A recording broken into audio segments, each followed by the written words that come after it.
vocês estão? Bom, nesse vídeo, como vocês já viram pelo título, eu vou bater um papo rapidinho com Rita Von Hunt, que nada mais é do que a persona criada pelo Guilherme. O Guilherme é formado em letras e artes cênicas, aí vocês já não pensam a bagagem que esse ser humano tem. Bom, a Rita traz no canal dela diversos assuntos, principalmente políticos.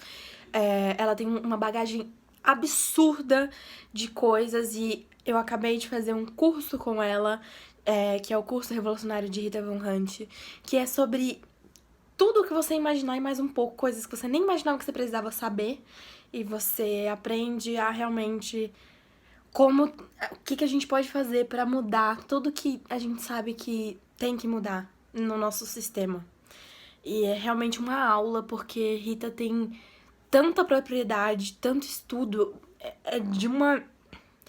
é de admirar como uma pessoa tem a capacidade de armazenar tanta informação de verdade, fora o carinho, a acessibilidade que ela se dispõe pra ajudar essas pessoas, é realmente um trabalho lindo. Enfim, foi um maior prazer. Vocês vão acompanhar agora um pouquinho do que eu consegui perguntar de coisas principalmente relacionadas à arte, à cultura, que estão em pauta no momento, e o que ela tem, qual a visão dela sobre isso.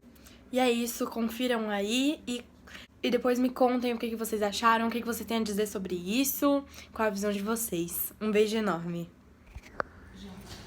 Olá, pessoal! Hoje eu estou aqui com ninguém mais, ninguém menos que Rita, uma pessoa que eu admiro horrores. Se você não conhece, você tá perdendo seu tempo, vai conhecer esse canal agora. E hoje a gente vai falar rapidamente sobre o nosso atual cenário artístico e político, levando em consideração algumas falas que a gente teve da nossa atual secretária da Cultura.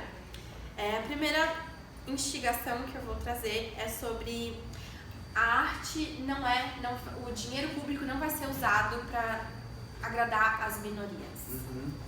O que você tem a dizer sobre isso? Então, existem dois pontos, inclusive um deles é trazido pelo próprio entrevistado, é que se não é a função do governo governar para todos.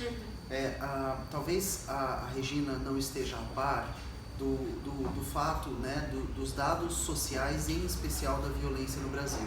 Então, a gente não pode esquecer que um dos papéis da arte, ou melhor dizendo, que uma das características da arte é que, diferente da teoria, diferente da academia, diferente da intelectualidade, a arte tem um papel sensível de tocar pessoas. E através da arte, muitas vezes a gente chega em lugares que a gente não chegaria por outra via. O Brasil é o país que mais mata pessoas LGBT do planeta, o Brasil é o 5º país em feminicídio do mundo, o Brasil é o 4º país do planeta em número total de casamentos infantis. Quando a gente está olhando para essa situação, a gente não está falando de arte para agradar a minoria. A gente está falando de um quadro de violência endêmico brasileiro e que, se nada for feito a respeito, tende a trazer um estado, né, ou a agravar um estado de barbárie no qual a gente vive. O Brasil, ele tem estatísticas de violência, crime, de assassinatos, né, de assassinatos violentos que se comparam a países que estão em guerra. Então, ignorar o papel da arte nesse momento e falar sobre agradar a minoria é uma postura, né, persecutória, fundamentada na ignorância e no preconceito. E a gente não podia esperar nada diferente desse governo. A segunda pergunta é que a Regina, ela viveu num período de ditadura em que tiveram obras dela, que ela era protagonista, que foram censuradas. E quando ela foi perguntada sobre esse assunto, em que ela está apoiando o atual presidente, que apoia o período da ditadura, sim, apoia ditadores, enfim, ela simplesmente falou que recebe o país dela do jeito que ele vier. Sim. Qual a sua visão diante disso, sabendo que ela é uma artista que viveu períodos de opressão à arte em que a gente está relutando contra isso? Sim, então, chamar a Regina Duarte de artista é uma escolha. É uma escolha mais ou menos consciente. Talvez eu chamaria a Regina de uma ruralista, né? A Regina Duarte vive e se mantém no Brasil através do agronegócio, né?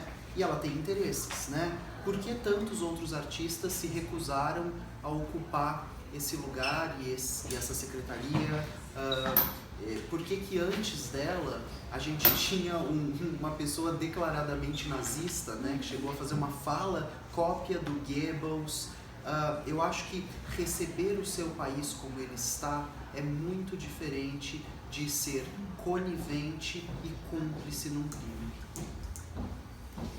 E para finalizar, eu queria que você falasse qual a importância e como nós da classe artística podemos viver em tempos assim que a gente sofre mais do que nunca tanta dificuldade de representar e de exercer o nosso papel. Sim. Bom, a primeira resposta que me vem na cabeça é uma fala da Toni Morrison, que é uma autora negra norte-americana, prêmio Nobel de Literatura nos Estados Unidos, que fala que esses momentos são precisamente os momentos nos quais o artista deve trabalhar. E que é através do trabalho do artista que a sociedade se reconstitui e se reconstrói.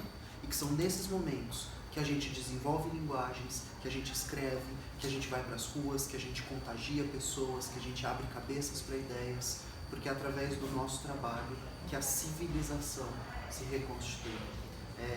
A gente está num período de desmanche do pacto civilizatório brasileiro. E se entender artista agora é lutar na contramão desse desmonte.